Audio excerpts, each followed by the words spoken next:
Breaking news చూస్తున్నాం. తోట నరసింహం వైసీపీలో చేరే అవకాశం ఉంది. కార్యకర్తల అభిప్రాయం మేరకు టీడీపీని వీడుతున్నట్టు ఆయన చెప్పారు. టీడీపీలో ఎంపీగా ఎంతో చేశాను అని చెప్పిన తోట నరసింహం కుటుంబంతో కలిసి జగన్ సమక్షంలో వైసీపీలో చేరుతున్నట్టు చెప్పారు. రాజకీయపరంగా తీసుకుంటే మరి గెలుపోవడం సహజం. ముఖ్యంగా ఆ పోటీ చేసే వ్యక్తి ఎవరైనా సరే శ్రీమతి ఇందిరాగాంధీ ఇలాంటి ఓడిపోయారు. అలాగే చాలామంది ఓడిపోయిన వారు పెద్దలు ఉన్నారు. ఆ రకంగా తీసుకుంటే రాజప్ప కూడా ఓడిపోవచ్చు. ఎందువల్లంటే మరి నేను కూడా ఎమ్మెల్యేగా ఎంపీగా అనేక రకాలైనటువంటి మరి అభివృద్ధి కార్యక్రమాలు పెద్దాపులో చేయడం కూడా జరిగింది.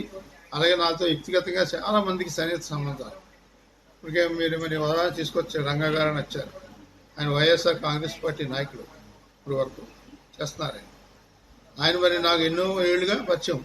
నేను కాంగ్రెస్ పార్టీలో ఉన్నప్పుడు ఆయన కాంగ్రెస్ పార్టీలో ఉండేవారు.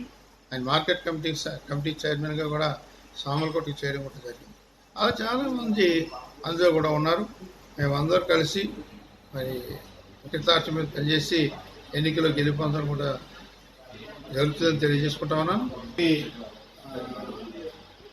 పోటీ కూడా ఉంటుంది. మేము తప్పనిసరిగా మేము విజయాన్ని సాధిస్తానని కూడా మీ ద్వారా తెలియజేసుకున్నాం.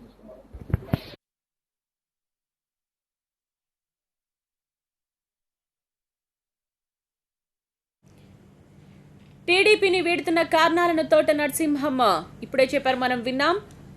కార్యకర్తల అభిప్రాయాల మేరకే టీడీపీని వీడి వైసీపీలో చేరుతున్నట్టు తోట నరసింహం చెప్పారు. అలాగే ప్రత్యేక హోదా ఉద్యమం సమయంలో ఢిల్లీలో కొంత ఆరోగ్య సమస్యలు తలెత్తిన నేపథ్యంలో తన భార్యను ఈసారి ఎలక్షన్లో పెద్దాపురం నుంచి పోటీ చేయించే అవకాశం ఉన్నట్టుగా తెలుస్తోంది. రేపు జగన్ సమక్షంలో కుటుంబంతో కలిసి వైసీపీ తీర్థం పుచ్చుకోనున్నట్టుగా తోట నరసింహం చెప్పారు.